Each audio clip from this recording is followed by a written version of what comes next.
কয়েকদিন হলো সকাল হতে না হতেই এই প্লেন দুটোর আওয়াজ শুনতে পাই আর দেখতেও পাই। যখন আওয়াজটা হয় তোমার এরকম মনে হবে মানে হয়তো কোনো প্লেন ক্র্যাশ হচ্ছে বা হয়তো ভেঙে পড়বে। এত জোরে একটা আওয়াজ হয়। তবে আজকে একটা ফ্রেন্ডের মুখে শুনতে পাই মানে ওনারা রোজ দিন এই সময়টাতে প্র্যাকটিস করছে। কারণ ব্রহ্মপুত্র নদীর সামনে কোনো একটা ফেস্টিভ্যাল আছে, তো ওটার জন্য ওনাদেরকে প্র্যাকটিস করা আর কি। তারপরে আমি চলে গেলাম রান্নাঘরে। রান্নাঘরে গিয়ে দেখি মানে সবজি নেই। মানে আছে এরকমটা না যে সম্পূর্ণ নেই। যেটা দরকারি আরকি যে জিনিসগুলি দিয়ে আমি রান্না করব ওই জিনিসগুলি ছিল না। তো মিস্টারকে আমি বললাম যে, "জিনিসগুলি তো নেই, তো কিভাবে আমি রান্না করব?" তো মিস্টার বলল, "আমি তো আর যাব না বাজারে। তুমি একটা কাজ করো, ব্লিঙ্কিট এর থেকে অর্ডার করে দাও। আর আমি থাকতে থাকতেই জিনিসগুলি চলে আসবে।" তো আমিও মিস্টারের কথা শুনে ঝটপট আমি অর্ডার করেই দিলাম। আর আমি আপাতত এরকমই করি, যখন আমার দরকারি জিনিসগুলি দেখি নাই, তো আমি ঝটপট ব্লিঙ্কিটেই অর্ডার করে দেই। তোমার ১০ মিনিটের মধ্যে ১০ মিনিটও লাগে না, অপশনটা দেখায় তোমার ১০ মিনিট, বাট ৭-৮ মিনিটের মধ্যে ওনারা ডেলিভারি দিয়ে দেয়। তো তার জন্যই আমি বেশিরভাগ জিনিস ব্লিঙ্কিটেই দিয়ে দেই আরকি। আর তোমাদের হয়তো লাইটগুলি খোলা হয়ে গিয়েছে, বাট আমার এখনও হয়নি। কারণ যখন লাইটগুলি লাগানো হয় তখন তো ঝটপট মানুষ এসে লাগিয়ে দেয়, আর যখন খোলার সময় হয় তখন মিস্টারদেরকে বলি, তখন আবার ওনাদের সময় হয় না যে আমাদের সময় নেই, দাঁড়াও যখন সময় হবো খুলে দেবো। ঠিক আছে বাবা, তোমাদের যখন সময় হয় তখন না হয় খুলেই দিও। তারপরে আমি বাচ্চাকে পাঠিয়ে দিলাম যার যার ডিউটিতে। ছোট বাচ্চা চলে গেল ওর স্কুল ডিউটি, আর বড় বাচ্চা চলে গেল ওর শপে। তো যাই হোক, বড় বাচ্চা কেন বললাম সেটাও বলি। কারণ কখনো যদি আমি কাজে ব্যস্ত থাকি, যে ও দেখছে যে টুম্পা কাজে পুরা ব্যস্ত, ওকে ডাকলেই না হয়, না ওনার আমাকে ডাকতেই হবে, কোনো একটা জিনিস খুঁজে পাবে না, টুম্পা টুম্পা চিল্লায় চিল্লায় পুরা ঘর মাথায় নিয়ে নেবে। তো তার জন্যই ওকে আমি বড় বাচ্চাটাই বেশি বলি আর কি। যাই হোক, আর এখানে স্যাটারডে সানডে ছাড়া আমি সেরকমটা সময় পাই না, কারণ শান্তনুর স্কুলের জন্য আর কি। আর কোনো একটা কাজ করতে নিলে আমার আধা কাজ ফেলে মানে ওকে আনার ডিউটিটা আমার, তো যেহেতু কোনো কাজ কমপ্লিটও যদি না হয় আমাকেই যেতে হবে ওকে আনার জন্য। তো কোনো কাজ হোক না হোক আধা কাজ ফেলেও আমাকে ওকে আনতে যেতেই হবে। কখনো না ইচ্ছে হয় না, কখনো এরকমটা মনে হয় যে কেউ যদি মানে শান্তনুকে স্কুল থেকে নিয়ে আসতো।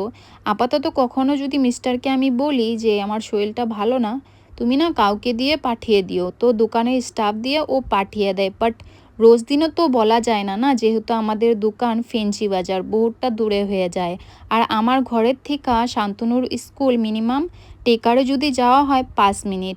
তো তার জন্যই আর কি আমি বলি না। আর মিস্টারকে কখনো যদি আমি বলি, ও বলে যে তাহলে তোমাকে তো আমি বলি ভ্যান বা বাস করে দাও, তুমি তো শোনো না।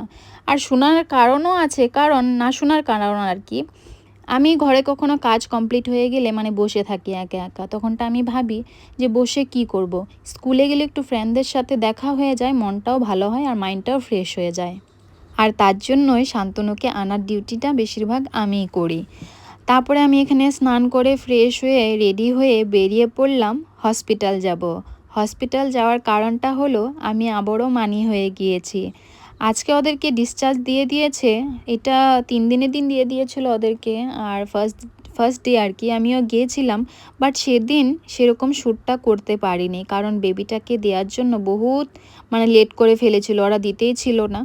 তারপরে বেবিকে দেখার জন্য আর যাওয়া।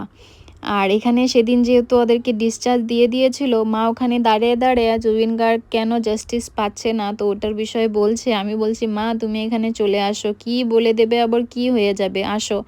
তারপরে এখানে ভিতরে ঢোকার সাথে সাথে ছোট্ট বেবিকে দিয়েও দিল। ছোট্ট বেবির ফেসটা আমি দেখাইনি, কারণ জানোই তো ছোট বেবি। তো তারপরে বেবি চলে আসলো, বেবিকে দেখলাম। আর আমার সাথে মিস্টারও গিয়েছিল।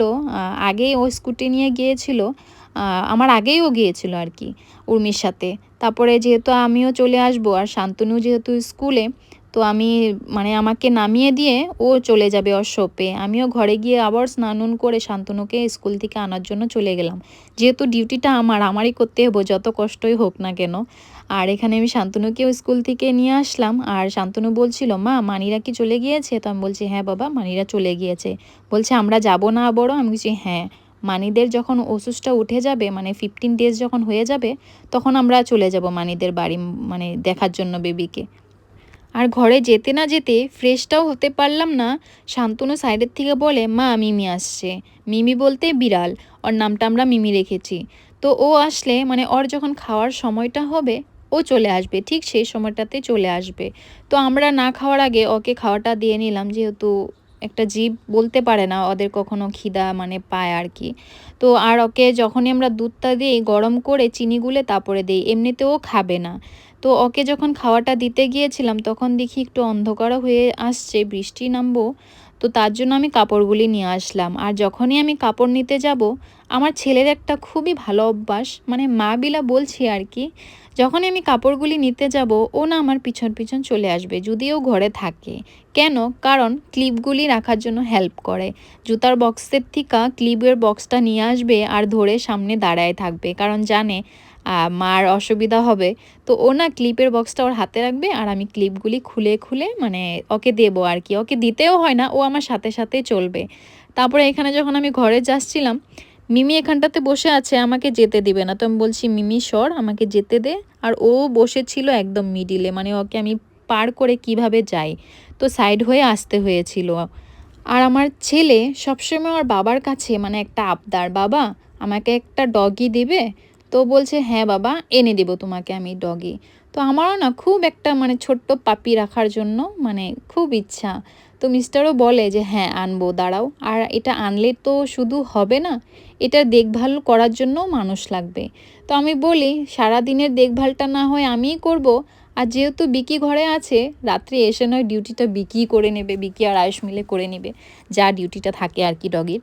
তারপরে আমি এখানে সব কাজ করে মানে একটু রেস্ট নিতে না নিতেই দেখি পার্সেল চলে আসছে। আর ওনারা এরকম সময় আসে মানে কি বলবো। তারপরে আমি চলে গেলাম পার্সেলটার জন্য, এসে দেখি শান্তনু কি একটা ড্রয়িং করছে। তো সেটাই ওকে জিজ্ঞাসা করছি, বাবা কি করছিস? তো বলল, আমি ম্যামের ড্রয়িং করছি।